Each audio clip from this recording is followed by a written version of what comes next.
खान को एक बात समझना चाहिए था, लेकिन मेरे में और सब में तो अंतर रहेगा ही ना।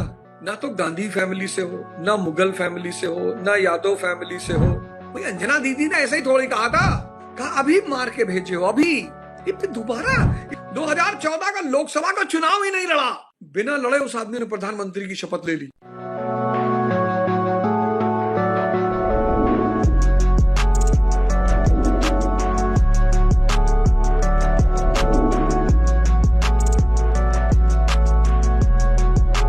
देख रहा हूं खान सर को पिछले 2 दिन से, दुखी भी हूं कि शिक्षक आपस में लड़ रहे हैं, अपना ही विनाश कर रहे हैं। दुखी हूं। हालांकि मैं जब फंसता हूं तो मेरा कोई मदद नहीं करता, मेरे पक्ष में कोई बोलता नहीं, लेकिन मेरे में और सब में तो अंतर रहेगा ही ना। मैं अगर ट्रॉल होता हूं, मैं अगर कहीं फंसता हूं तो मेरे पक्ष में कोई नहीं बोले, लेकिन मुझे बड़ा दुख हो रहा है। मैं रोशन आनंद जी को भी जानता हूं, उनके कुछ स्टूडेंट मुझसे कनेक्टेड है, अच्छे टीचर हैं।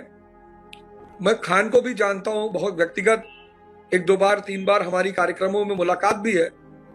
खान को एक बात समझना चाहिए था कि तुम ना तो गांधी फैमिली से हो, ना मुगल फैमिली से हो, ना यादव फैमिली से हो, ना अब्दुल्ला फैमिली से हो, ना करुणानिधि के फैमिली से हो। तुम सामान्य फैमिली से हो। जैसे ये सारी फैमिलियां तुमको चमकते हुए देखेंगी, उनको डर पैदा हो जाएगा कि अबे ये तो टीचरी की आड़ में कहीं और शॉट मार रहा है, ये तो मसीहा बन रहा है, 29 में कहीं ये बाजी न मार ले। यही खान सर की तारीफ करते करते मीडिया थकता नहीं था। आज उस खान सर को फैजल खान बना दिया, और खान को ये बात, खान का दुश्मन कोई थोड़ी है, खान की दुश्मन उसकी योग्यता है। जब आप कुछ खेलते हो ना, खान का जो दुश्मन है वो बिहार का हर वो राजनीतिक गुरु है जो राजनीतिक महत्वाकांक्षा बिहार में रखता है। खान का दुश्मन कोई एक आदमी नहीं है। जितने लोग राजनीतिक महत्वाकांक्षा बिहार में रखते हैं वो सब खान के दुश्मन है। खान मुसलमान तो मुसलमान उसे वोट दे ही देगा, फिर शिक्षक गैर मुसलमान भी उससे जुड़ गए, फिर सामाजिक कार्य, अस्पताल बनवा रहा है। तो जो पुराने मठाधीश बैठे हैं उनको दिखाई पड़ रहा है कि ये सब क्या कर रहे हो यार, ये सब क्यों कर रहे हो। खान ने वही काम किया जो मीर कासिम ने किया था। मीर कासिम ने मुंगेर में तोप खाना खोला, तो जैसे ही मीर कासिम ने मुंगेर में तोप खाना खोला, तुरंत अंग्रेजों ने मीर कासिम से कहा कि कासिम, उन्होंने कहा जी सर, ये तोप खाना क्यों खोल रहे हो बेटा। बोले भैया वो जो है पटाखा बनाएंगे भैया। बोले पटाखा हमसे ले लो, तुम काहे बनाओगे। क्योंकि अंग्रेजों को दिखाई पड़ गया कि ये अपने आप को ताकतवर बना रहा है, और अगर ये ताकतवर बन गया तो लड़ेगा किससे, हम ही से। इससे पहले कि ये ताकतवर बने, इसको खत्म कर दो। भाई अंजना दीदी ने ऐसा ही थोड़ी कहा था। अंजना दीदी कह रही है, अंजना दीदी कोई मामूली स्त्री नहीं है, आज तक पे है। अंजना दीदी कह रही है, तो अंजना दीदी को कहीं ना कहीं से इंस्ट्रक्शन जरूर मिला है। अंजना दीदी खुद से क्यों कहेंगी। जब बाली ने सुग्रीव को मारा पटक कर, बाली भाग के आए तो रामचंद्र जी से कहे कि भैया हम तो मर जाते, तुम क्या कर रहे थे। कहे यार तुम दोनों भाई की शक्ल एक जैसी, मैं कंफ्यूज हो गया। भगवान ने कहा फिर से जाओ। सुग्रीव ने कहा बाहर में जाए, दोबारा जाए मार डालेगा। अरे बोले कोई बात नहीं, हम तुम्हारा दर्द सब दूर कर दे, तुम जाओ। तो भगवान ने सुग्रीव के शरीर पे हाथ फेरा, कहा जाओ, तुमको एक माला पहनाना है, जाओ, कोई दिक्कत नहीं, जाओ हम देख लेंगे, जाओ। तो सुग्रीव जब दोबारा पहुंचा बाली को ललकारने के लिए, तो जो बाली की पत्नी है तारा, उसने बाली को समझाया, कहा अभी मार के भेजे हो अभी। फिर दोबारा इसकी औकात ये दोबारा कैसे आ गया। पर जब नाश मनुष्य पे छाता है, पहले विवेक मर जाता है। मेरे कई शिक्षक मित्रों ने मुझे मैसेज किया, ओझा सर आप भी कुछ बोलिए। मैंने कहा तुम लोग बोल लिए ना, हमको थोड़े कह रही है, जिसको कह रही हो बोले। समझना है ये कोचिंग का मामला नहीं है। एक सामान्य परिवार का व्यक्ति बड़े बड़े सपने देख रहा है, और उसके वो सपने वो पुराने जो भूपति हैं, पुराने मठाधीश हैं, वो डिकोड कर रहे हैं, वो समझ रहे हैं कि कहां जा रहा है। खान की स्थिति मीर कासिम की हो गई। पकड़ लिया अंग्रेजों ने कि बेटा तुम्हारा जो महत्वाकांक्षा है, तुम्हारी जो सपना है, वो हमको समझ में आ रहा है बेटा। हालांकि मेरी हार्दिक इच्छा है इस देश में जब भी कोई सामान्य परिवार का व्यक्ति उभरने की कोशिश करेगा, उसको दबा दिया जाएगा और बहुत बुरी तरह। मैंने कहा ना, ऐसा नहीं कोई एक आदमी पीछे पड़ा होगा, जितने पुराने मठाधीश हैं सबको लगा होगा कि भैया एक हो जाओ, नहीं तो खत्म कर देगा ये। क्योंकि जब आप बोलते हो, कोई काम करते हो, तो आपकी भविष्य की प्लानिंग दिखाई पड़ने लगती है। बहुत संभल के रहना पड़ता है, बहुत होशियारी से। हर आदमी नरेंद्र मोदी थोड़ी है। खान ने नरेंद्र मोदी से कुछ नहीं सीखा। नरेंद्र मोदी एक ऐसे आदमी है जिन्होंने प्रधानमंत्री बनने से पहले तक कभी कहा ही नहीं कि मुझे प्रधानमंत्री बनना है, कहा ही नहीं। 2014 का लोकसभा का चुनाव ही नहीं लड़ा, बिना लड़े उस आदमी ने प्रधानमंत्री की शपथ ले ली। उस आदमी ने कभी डिक्लेयर ही नहीं किया कि मैं क्या करना चाहता हूं।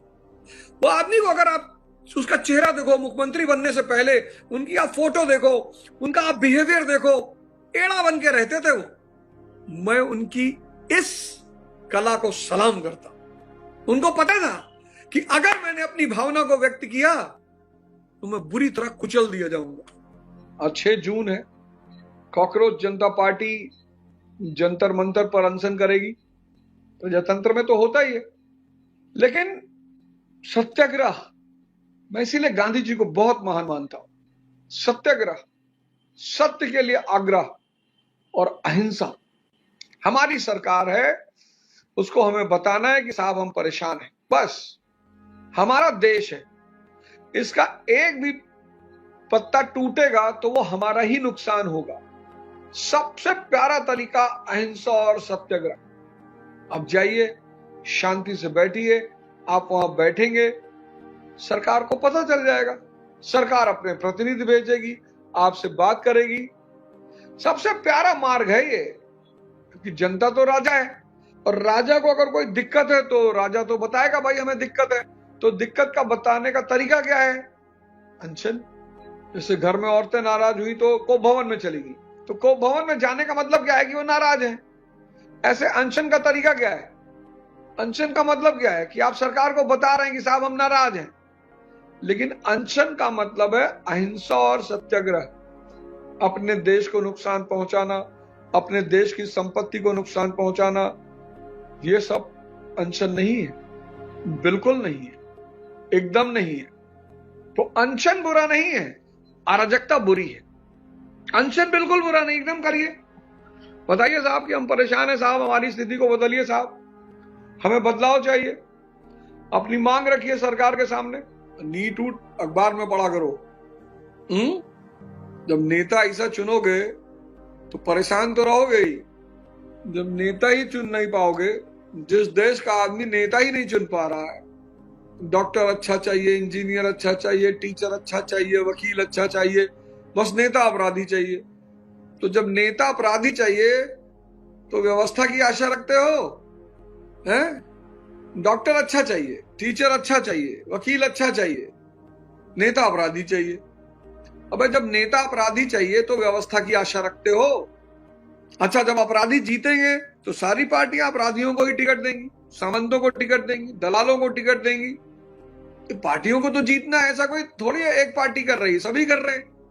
जो जीतेगा पार्टी उसी को टिकट देंगी। तो पार्टियों का काम क्या है कि लोग जीते, सरकार बने।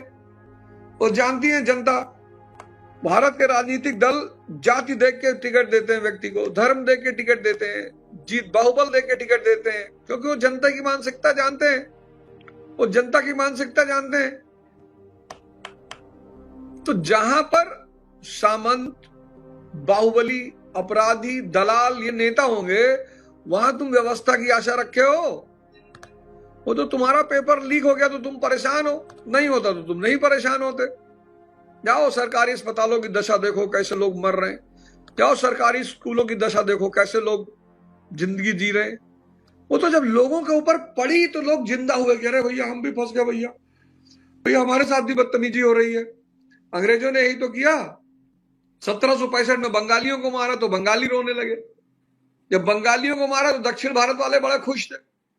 फिर 1799 में दक्षिण भारत वालों को भी मारा। फिर 1820 में मराठियों को मारा, 43 में सिंधियों को मारा, 48 में पंजाबियों को मारा, 56 में फिर अवध को मारा, तो 1857 में सब अपने गाल पे हाथ रख के खड़े हुए थे कि भाई साहब हमको भी मारा, भाई साहब मेरे साथ ही बदतमीजी की, तो सब एक हो गए। तो 1857 का विद्रोह हुआ। तो इस देश में तो आदमी इंतजार करता है ना कि मेरे साथ कब होगा। जहां पर नेता सामंत है, दलाल है, अपराधी है, बाहुबली है, वहां तुम व्यवस्था की आशा करोगे? बताओ, क्या फायदा बोलने से? क्या मतलब है बोलने से? क्या होगा बोल के? इस देश की व्यवस्था तब बदलेगी जब इस देश में आप वैसा नेता चुनेंगे जैसा आप डॉक्टर चुनते हैं, जैसा आप टीचर चुनते हैं, जैसा आप वकील चुनते हैं। जिस दिन ये व्यवस्था होगी तभी इस देश की व्यवस्था सुधरे। किसी मुद्दे पे बोलने से कुछ नहीं होगा।